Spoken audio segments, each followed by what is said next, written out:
Bonjour, nous sommes à Galan, jardin de Galan. C'est un jardin qu'on a créé depuis 2019.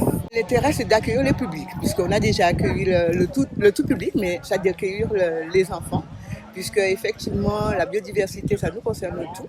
On voit la disparition de nos arbres des arbres fruitiers, et puis nous, notre objectif, c'est justement de préserver ces arbres fruitiers et de montrer aux enfants cette biodiversité. Il faut savoir quelque chose, même si je m'écarte un peu.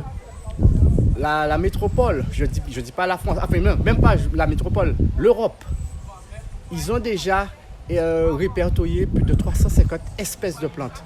Il faut dire qu'en Guadeloupe, seulement autour de la chaîne montagneuse de la Basse-Terre, ils ont déjà répertorié, pas étudié, mais répertorié plus de 3500 espèces de plantes.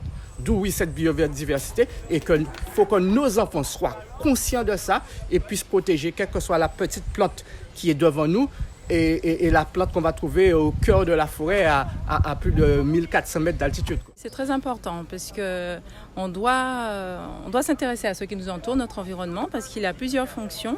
Donc il est important d'ouvrir et d'apprendre aux enfants à observer ce qui leur entoure pour pouvoir les aimer, apprécier, ne pas avoir peur d'insectes ou autres, parce que chaque chose a son rôle et pour qu'on puisse garder la richesse de notre biodiversité, parce que ne serait-ce qu'un arbre qu'on plante, c'est un oiseau qu'on va attirer, ça peut être un papillon, ça peut être quelque chose et donc c'est important de protéger notre environnement. Moi-même, je me considère toujours comme jeune. Et justement, travaillant quand même déjà pas mal avec des jeunes, je trouve qu'il y a un manquement comparativement à nous, la transmission qu'on nous a donnée. Et justement, on est là à essayer de perpétuer la tradition, c'est-à-dire qu'à partir de ce que nous avons, même en allant chercher plus loin des fois, mais qu'on peut déjà faire pas mal de choses et c'est la base de la vie. Déjà, qu'est-ce qu'une bouture? Une bouture, c'est une reproduction d'une plante, c'est comme si c'était un clonage. À partir de ça, à partir de boutures, on peut avoir plusieurs plantes, déjà. Deuxièmement, on peut les mettre les boutures en pot. Comparativement avant, il y a beaucoup de gens qui habitent en appartement.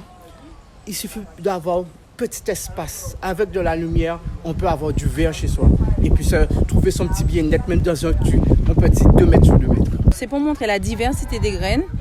Au départ, il y a une fleur et qu'après, chaque graine sera différente. Chaque graine aura un message différent à l'intérieur et qui va nous donner soit une fleur, une plante, soit un arbre.